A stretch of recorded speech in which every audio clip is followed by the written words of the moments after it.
तलाकशुदा पत्नी अफसर बन गई और पति ऑटो ड्राइवर। और जब अचानक एक दिन पति ऑटो चलाता मिला, फिर जो हुआ किसी ने सोचा भी नहीं था। एक वक्त था जब इस लड़की के पास सिर्फ किताबें थी और एक सपना कुछ बनकर दिखाने का, लेकिन किस्मत ने उसे ऐसे रिश्ते में धकेल दिया जहां ना इज्जत थी ना सपनों की कोई जगह। वो रिश्ता टूटा, वो भी टूट गई, लेकिन बिखरी नहीं। सालों की मेहनत के बाद जब वो अफसर बनी तो एक दिन ड्यूटी पर उसके सामने वही इंसान खड़ा मिला जिसने कभी उसे बेइज्जत किया था, और आज वो ऑटो चला रहा था। अब क्या किया उस लड़की ने? माफ कर दिया या फिर दिखा दिया कि समय सबका हिसाब देता है? तो पूरी कहानी जानने के लिए वीडियो को आखिर तक जरूर देखें। दोस्तों, जब बिहार में चुनाव के दौरान शहर की सड़कों पर जगह जगह नाके लगाए गए थे और उन्हीं में से एक नाके पर ड्यूटी कर रही थी एक महिला एसडीएम जिसका नाम था अनन्या मिश्रा। चेहरे पर रौनक, आत्मविश्वास से भरी निगाहें और अपने काम को लेकर बेइंतहा ईमानदारी, यही पहचान थी अनन्या की। लेकिन तभी उस नाके से एक ऑटो रिक्शा बिना रुके आगे बढ़ गया। पुलिस वालों ने दौड़कर उसे रोका और ड्राइवर से सवाल जवाब शुरू कर दिए।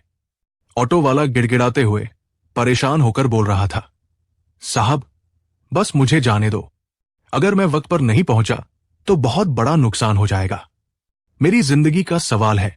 उसकी आवाज में एक बेचैनी थी, एक सच्चाई थी और शायद कुछ ऐसा जो अनन्या के दिल को छू गया।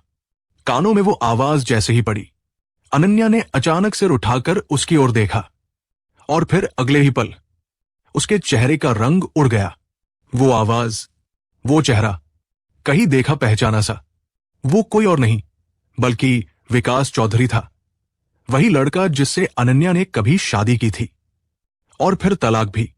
अनन्या की सांसें थम गई, वो पत्थर बनकर वही खड़ी रह गई और दूसरी ओर विकास भी ऑटो के पास ठिठक गया, जैसे जमीन उसके पैरों के नीचे से खिसक गई हो। वो दोनों कुछ पल तक एक दूसरे को ऐसे देख रहे थे जैसे वक्त कुछ पल के लिए थम गया हो, जैसे सालों का दर्द एक ही लम्हे में फिर से जिंदा हो गया हो। अब किसे पता था कि एक एसडीएम और एक ऑटो ड्राइवर यूं आमने सामने खड़े होंगे, लेकिन इनके पीछे की कहानी सिर्फ एक तलाक की नहीं थी। वो कहानी थी एक लड़की के टूटने, बिखरने और फिर खड़े होकर पूरी दुनिया को जीत लेने की। कुछ साल पहले की बात है। अनन्या एक मध्यम वर्गीय परिवार की बेटी थी। पिता सुरेश बाबू एक मामूली हेड कांस्टेबल थे, मां गृहिणी और दो छोटे भाई बहन। लेकिन उस छोटे से घर में सबसे बड़ा सपना अनन्या का था। वो अफसर बनना चाहती थी, पढ़ने लिखने में तेज, आत्मनिर्भर और आत्मसम्मान से भरी हुई लड़की, जिसने बचपन से ठान लिया था कि एक दिन अपने पिता का सर गर्व से ऊंचा करेगी। लेकिन किस्मत ने एक मोड़ ले लिया। एक दिन उनके घर के एक परिचित, जो वही के थाने के दरोगा थे, खाने पर आए। खाना तो बहाना था, असली मकसद था अनन्या को देखना। उन्होंने अपने इकलौते बेटे विकास के लिए रिश्ता रखा। सुरेश बाबू ने सीधे शब्दों में मना कर दिया, साहब आप बड़े आदमी हैं और हम लोग तो छोटे लोग हैं। हमारी बेटी तो अभी पढ़ाई करना चाहती है और हम तो दहेज देने की हालत में भी नहीं है। लेकिन जब दरोगा साहब ने कहा, हमें कोई दहेज नहीं चाहिए, आपकी बेटी हमें पसंद आ गई है और हमारा बेटा भी पढ़ा लिखा है, दोनों साथ पढ़ लेंगे, तो सुरेश बाबू सोच में पड़ गए। उन्होंने सोचा, एक बेटी की जिंदगी सुधर जाएगी अगर अच्छा घर मिल जाए, पढ़ाई भी जारी रखेगी और साथ ही ससुराल भी संभालेगी। और फिर जल्दबाजी में शादी कर दी गई। अनन्या की शादी विकास से हो गई। शादी के पहले कुछ दिन तो सब ठीक चला, लेकिन फिर असली चेहरा सामने आया। विकास शराबी था। वो रोज नशे में धुत घर आता, गालियां देता, अनन्या की पढ़ाई में अड़चन डालता। और जब अनन्या शिकायत करती तो उसकी सास और ससुर आंखें मूंद लेते, जैसे सब कुछ पहले से जानते हों। अनन्या के सपनों पर जैसे पानी फिरने लगा था, लेकिन वो टूटी नहीं। उसने पिता को सब बताया। और फिर एक रात विकास की मारपीट से तंग आकर वो सारा सामान समेटकर मायके चली गई। उसने तलाक लिया और वापस किताबों से रिश्ता जोड़ लिया। उसने कसम खाई, अब कोई उसका सपना नहीं तोड़ेगा। 4 साल तक उसने खून पसीना एक कर दिया, कई बार हारी, टूटी, लेकिन फिर उठी। और फिर एक दिन उसने वो कर दिखाया जिसकी उसने कभी कल्पना की थी। वो बन गई एक अफसर, एक तेज तर्रार, ईमानदार एसडीएम। आज वो लड़की जिसे कभी शराबी पति ने पढ़ने से रोका था, अब पूरे जिले का प्रशासन चला रही थी। लेकिन कहानी यही खत्म नहीं होती। असली कहानी तो अब शुरू हो रही थी। नाके पर खड़ी अन्या के लिए ये कोई आम दिन नहीं था।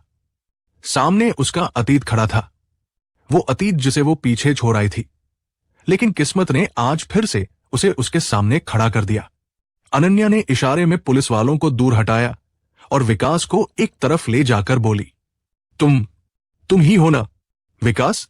विकास ने सक्काकर कहा, हां, पर तुम, अनन्या, तुम यहां क्या कर रही हो?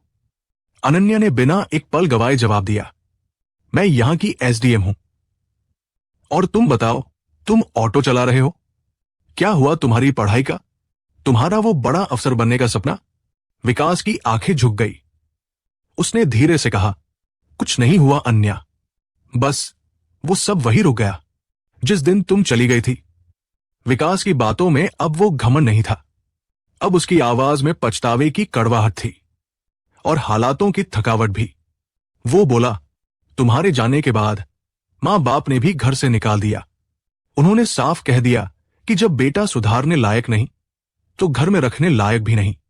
तब मैं पटना गया, कुछ दिन यहां वहां भटका, फिर एक पुराना ऑटो खरीदा और आज वही चला रहा हूं। बस गुजारे लायक कमाई हो जाती है। अनन्या कुछ देर तक चुप रही, फिर बोली, शराब पीते हो अब भी? विकास ने एक गहरी सांस ली और कहा, नहीं, अब नहीं। उस जहर ने मुझसे सब छीन लिया अन्या। तुम, मेरे माता पिता, मेरा सपना और सबसे बड़ी बात, तुम्हारा भरोसा। अब मैंने खुद को बदल लिया है, लेकिन शायद बहुत देर हो चुकी है। इतना कहकर विकास वापस मुड़ने लगा, लेकिन तभी अनन्या ने उसकी हथेली पर एक छोटा सा कागज रखा और कहा, यह मेरा पता है, कल सुबह 10 बजे यहां आना। मुझे तुमसे एक बार और बात करनी है, लेकिन एक शर्त है, हमारे बीच जो रिश्ता था उसके बारे में किसी को भी कुछ नहीं बताना। विकास ने हैरानी से उसकी ओर देखा, तुम मुझसे फिर मिलना चाहते हो? अनन्या ने बस मुस्कुराकर सिर हिलाया और वापस नाके की तरफ बढ़ गई। अगले दिन विकास तय समय पर अनन्या के घर पहुंचा। अंदर कमरे में बैठी अनन्या आज वर्दी में नहीं थी, सादे कपड़ों में, लेकिन चेहरे पर वही आत्मविश्वास। विकास ने शर्मिंदगी से सिर झुकाया। सबसे पहले माफी चाहता हूं अनन्या, मैंने तुम्हें बहुत तकलीफ दी। तुम चाहती थी कि मैं तुम्हारा हमसफर बनूं, लेकिन मैं तो खुद अपने साथ नहीं चल पा रहा था। अनन्या ने उसकी आंखों में देखा और बोली, अब क्या करना चाहते हो जिंदगी में? विकास ने गहरी आवाज में कहा, कुछ भी ऐसा जिससे खुद पर गर्व कर सकूं, और तुम्हें भी। अनन्या ने धीरे से कहा, तो फिर शुरुआत करो। विकास ने हैरानी से पूछा, कैसे? अनन्या अंदर गई और कुछ ही देर में एक टैक्सी की चाबी लेकर बाहर आई। ये टैक्सी है, पहली डाउन पेमेंट मैंने कर दी है, बाकी तुम खुद संभालोगे। ये एहसान नहीं है, ये एक मौका है अपने आप को साबित करने का। विकास की आंखें भर आई, उसके पास शब्द नहीं थे। वो धीरे से बोला, मैं वादा करता हूं, अब कभी तुम्हें शर्मिंदा नहीं करूंगा।